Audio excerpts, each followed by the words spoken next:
1 Samuel chapter 18. Saul's jealousy of David. After David had finished talking with Saul, Jonathan became one in spirit with David, and he loved him as himself. From that day Saul kept David with him, and did not let him return to his father's house. And Jonathan made a covenant with David, because he loved him as himself. Jonathan took off the robe he was wearing and gave it to David, along with his tunic, and even his sword, his bow, and his belt. Whatever Saul sent him to do, David did it so successfully that Saul gave him a high rank in the army. This pleased all the people and Saul's officers as well. When the men were returning home after David had killed the Philistine, the women came out from all the towns of Israel to meet King Saul with singing and dancing, with joyful songs and with tambourines and lutes. As they danced, they sang, "Saul has slain his thousands, and David his tens of thousands." Saul was very angry. This refrain galled him. "They have credited David with tens of thousands," he thought, "but me with only thousands. What more can he get but the kingdom?" And from that time on, Saul kept a jealous eye on David. The next day, an evil spirit from God came forcibly upon Saul. He was prophesying in his house, while David was playing the harp, as he usually did. Saul had a spear in his hand, and hurled it, saying to himself, "I'll pin David to the wall." But David eluded him twice. Saul was afraid of David, because the Lord was with David, but had left Saul.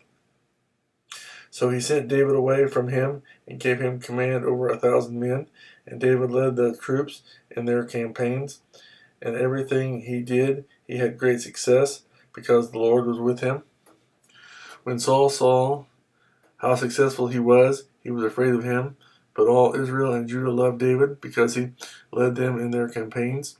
Saul said to David, "Here is my older daughter Merab. I will give her to you in marriage. Only serve me bravely and fight the battles of the Lord." For Saul said to himself, "I will not raise a hand against him.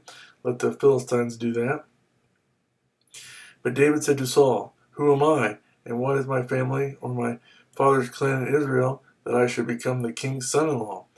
So when the time came for Merab, Saul's daughter, to be given to David, she was given in marriage to Adriel of Mahalath.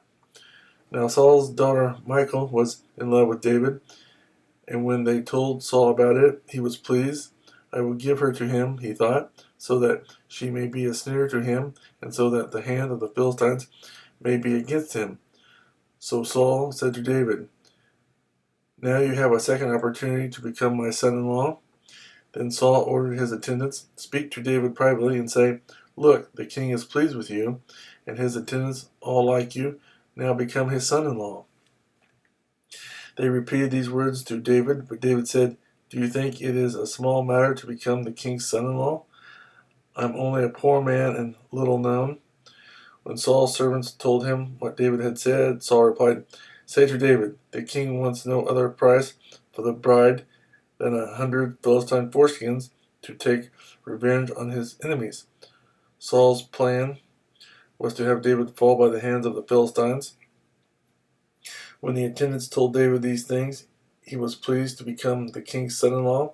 So before the allotted time elapsed, David and his men went out and killed 200 Philistines. He brought their foreskins and presented the full number to the king, so that he might become the king's son-in-law. Then Saul gave him his daughter Michal in marriage. When Saul realized that the Lord was with David, and that his daughter Michal loved David, Saul became still more afraid of him, and he remained his enemy the rest of his days. The Philistine commanders continued to go out to battle, and as often as they did, David met with more success than the rest of Saul's officers, and his name became well known.